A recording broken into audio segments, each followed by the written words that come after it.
Hello friends, welcome to Indian study पर आपका स्वागत है। दोस्तों, जैसा कि आप सभी लोग जानते हैं, मैं डेली बेसिस पे आपको जीके की वीडियो प्रोवाइड करवा रहा हूं, जो कि आपके आने वाले एग्जाम यूपी पुलिस कांस्टेबल के लिए एग्जाम के लिए बेहद इंपॉर्टेंट है। और कई सारे र्यूमर्स भी आ रहे हैं कि यूपी पुलिस कांस्टेबल का ये एग्जाम जून माह में जो है वो होने की पूरी पूरी संभावना है, क्योंकि आप सभी लोग जानते हैं कि लोकसभा के चुनाव भी संपन्न हो चुके हैं। रिजल्ट भी आपके सामने आ गया है। अब देखो सरकार किसकी बनती है, 2-1 दिन में ये भी आपको पता चल जाएगा। ठीक है, तो इस वीडियो में हम 100 लाइक का टारगेट रखते हैं। टाइम को ना वेस्ट करते हुए हम पहले क्वेश्चंस की तरफ बढ़ते हैं। पहला क्वेश्चंस के कारगिल एक यात्री की जुबानी पुस्तक के लेखक कौन है, ये आपसे पूछा गया है। कारगिल युद्ध के शहीदों को श्रद्धांजलि देने वाली यह पुस्तक जो ये किसकी है। इस पुस्तक की अगर हम बात करें तो ये ऋषि राज की है ना, ऋषि राज की। तीसरा ऑप्शन से यहाँ पर आपका बिल्कुल करेक्ट हो जाएगा। इसरो ने किस रॉकेट से आदित्य L1 का सफल परीक्षण किया। आप सभी लोग जानते हैं आदित्य L1 जो कि सूर्य की निगरानी के लिए मिशन जो है वो इंडिया के द्वारा लॉन्च किया गया है। तो ये किस प्रक्षेपण के द्वारा या किस रॉकेट के द्वारा प्रक्षेपित किया गया है। तो सही आंसर हो जाएगा आपका PSLV C57। कई बार PSLV का भी फुल फॉर्म पूछ पूछ लिया जाता है, पोलर सैटेलाइट लॉन्च व्हीकल। तो इसको भी याद रखिएगा, इंपॉर्टेंट क्वेश्चन है। विश्व पोलियो दिवस कब मनाया जाता है। विश्व पोलियो दिवस की अगर हम बात करें कि ये कब मनाया जाता है, तो ये 24 अक्टूबर के दिन मनाया जाता है। तीसरा ऑप्शन से यहाँ पर आपका बिल्कुल करेक्ट हो जाएगा। 4 अक्टूबर 2023 में मिशन महिला सारथी का शुभारंभ कहाँ हुआ। तो कहाँ पर हुआ ये उत्तर प्रदेश में हुआ। चौथा ऑप्शन करेक्ट। कहाँ पर दोस्तों, उत्तर प्रदेश में। सफेद हाइड्रोजन के भंडार की खोज कहाँ हुई, ये आपसे पूछा गया है, जल्दी से बताएं। तो फ्रांस में दो वैज्ञानिकों ने सफेद हाइड्रोजन का सबसे बड़ा ज्ञात भंडार जो है वो खोजा। कहाँ पर खोजा, फ्रांस में। दूसरा ऑप्शन करेक्ट। समुद्री पारिस्थितिकी को मजबूत करने के लिए प्रोजेक्ट डॉल्फिन किसने लॉन्च किया। तो प्रोजेक्ट डॉल्फिन जो है ये तमिलनाडु ने लॉन्च किया। तीसरा ऑप्शन बिल्कुल करेक्ट हो जाएगा। हर्यक वंश से पहले मगध पर किस वंश का शासन था। तो किस वंश का शासक था। तो सही आंसर हो जाएगा आपका बृहद्रथ वंश। दूसरा ऑप्शन से यहाँ पर आपका बिल्कुल कलेक्ट हो जाएगा। नेक्स्ट क्वेश्चन के निम्नलिखित में से किस ग्रंथ में चंद्रगुप्त मौर्य व नंदों के मध्य संघर्ष का उल्लेख मिलता है।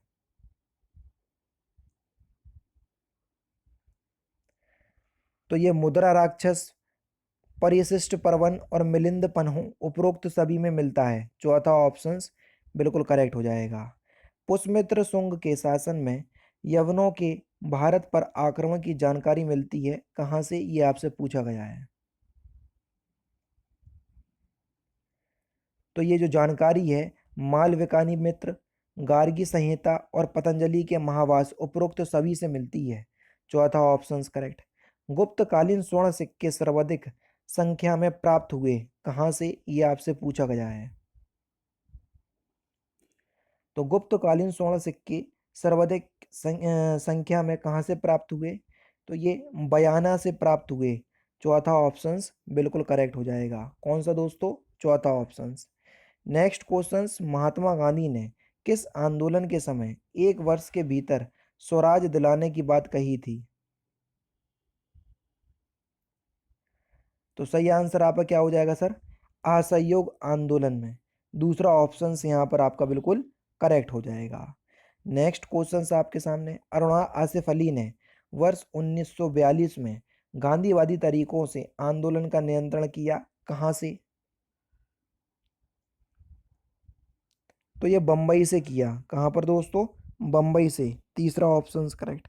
संयोजी ऊतक का एक उदाहरण है, ये आपसे पूछा गया है। तो संयोजी ऊतक की अगर हम बात करें तो सिर्फ उपास्थि, अस्थि और रक्त, यानी कि उपास्थि, अस्थि और रक्त, ये सभी संयोजी ऊतक के उदाहरण हैं। चौथा ऑप्शन से यहाँ पर आपका बिल्कुल क्या हो जाएगा सर, करेक्ट हो जाएगा। इसमें मज्जा भी शामिल है, हड्डी भी शामिल है, वसा ये सभी जो है वो संयोजी ऊतक के जो है वो उदाहरण हैं। नेक्स्ट क्वेश्चन, गुणसूत्र किस में होते हैं, ये आपसे पूछा गया है। गुणसूत्र की अगर हम बात करें तो ये जंतु और पादप कोशिकाओं के केंद्रक के अंदर स्थित धागे जैसी संरचनाएं होती हैं। तो किसके अंदर होते हैं, ये केंद्रक के। तो दूसरा ऑप्शन करेक्ट हो जाएगा। हृदय फिल इन द ब्लैंक्स बना है किससे, ये आपसे पूछा गया है। तो हृदय की अगर हम बात करें तो ये पेशी ऊतक से बना है, किससे, पेशी ऊतक से। तीसरा ऑप्शन करेक्ट। जब किसी वस्तु पर कई बल कार्यरत हैं तथा उनका परिणामी बल शून्य नहीं होता तो वह बल कौन सा बल कहलाएगा, जल्दी से बताइए।